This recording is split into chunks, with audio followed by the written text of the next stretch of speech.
Hello, I'm Philip Sneller. Welcome to Window on the Word. Today, let's hear what God says to us in Genesis chapter 21. And the Lord visited Sarah as he had said, and the Lord did for Sarah according to what he had spoken. And Sarah became pregnant and bore a son to Abraham in his old age, at the appointed time that God had told him. And Abraham called the name of his son who was born to him, whom Sarah bore to him, Isaac. And Abraham circumcised Isaac his son when he was 8 days old, as God had commanded him. And Abraham was 100 years old when Isaac his son was born to him. And Sarah said, God has made laughter for me. All who hear will laugh for me. And she said, who would have said to Abraham that Sarah would nurse children? Yet I have borne a son in his old age. And the child grew and was weaned, and Abraham made a great feast on the day Isaac was weaned. And Sarah saw the son of Hagar the Egyptian, whom she had borne to Abraham, making sport. And she said to Abraham, drive this slave woman and her son away, because the son of this slave woman will not be an heir with my son Isaac. And the matter was exceedingly displeasing in Abraham's eyes on account of his son. And God said to Abraham, do not be displeased on account of the lad or on account of your maidservant. All that Sarah says to you, listen to her voice, because through Isaac your offspring will be called. And I will also make a great nation of the son of the slave woman, because he is your offspring. And Abraham rose early in the morning, and took bread and a water skin, and gave it to Hagar along with the boy. He placed it upon her shoulder, and sent her away.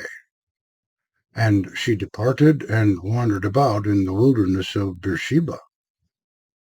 And the water in the skin was used up. And she put the boy under one of the bushes. And she went and sat down opposite the boy, a distance from him, about a bow shot away, because she said, do not let me look on the death of the child. And she sat opposite him, and lifted her voice and wept. And God heard the voice of the boy, and the angel of God called to Hagar from heaven, and said to her, what is the matter, Hagar? Do not be afraid, because God has listened to the voice of the boy where he is. Stand up, lift the boy, and take hold of his hand, because I will make him a great nation.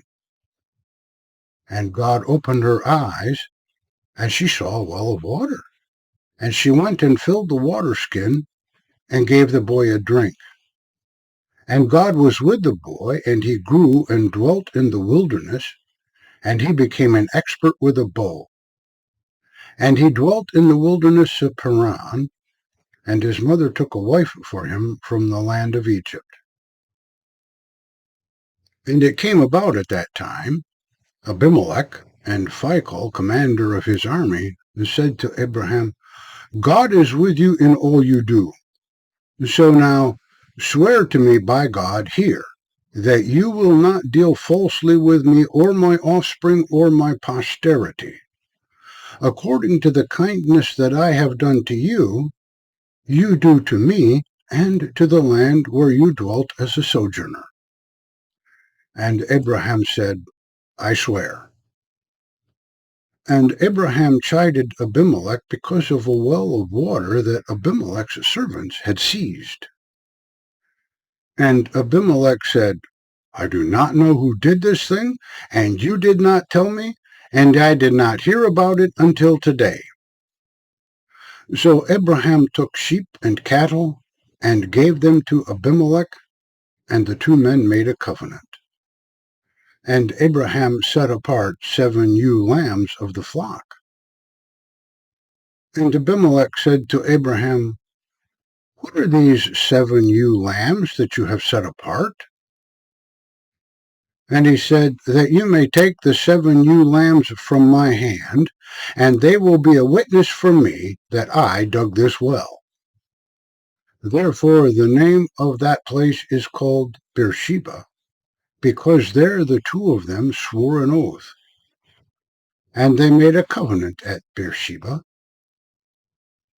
And Abimelech and Phicol, commander of his army, arose and returned to the land of the Philistines. And Abraham planted a tamarisk tree in Beersheba, and there he called on the name of the Lord, the everlasting God. And Abraham sojourned in the land of the Philistines many days. Thank you for listening. To God be the glory.